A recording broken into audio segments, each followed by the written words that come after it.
Сегодня мое обращение лично к президенту Сооронбаю Шариповичу, моему бывшему сопартийцу, и к аппарату президента.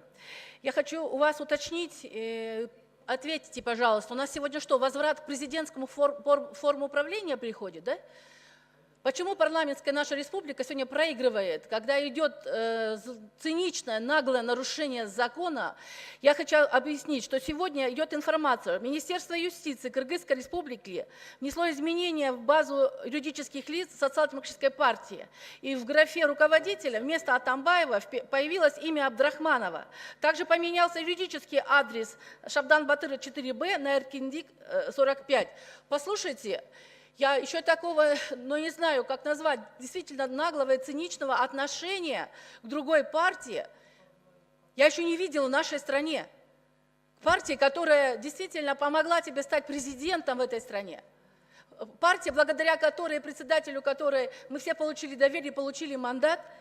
У нас что? Получается, что правовое поле проигрывает, и слабость власти сегодня проявляется в том, что нагло вот так заставили Минюст перерегистрировать партию. И кому?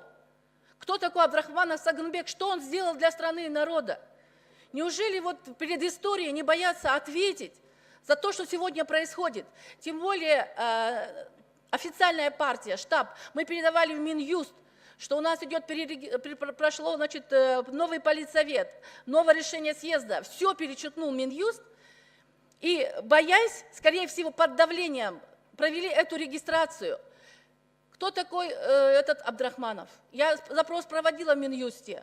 У меня есть официальный ответ, что это движение, которое без Атамбаева, оно нигде юридически не прошло регистрацию.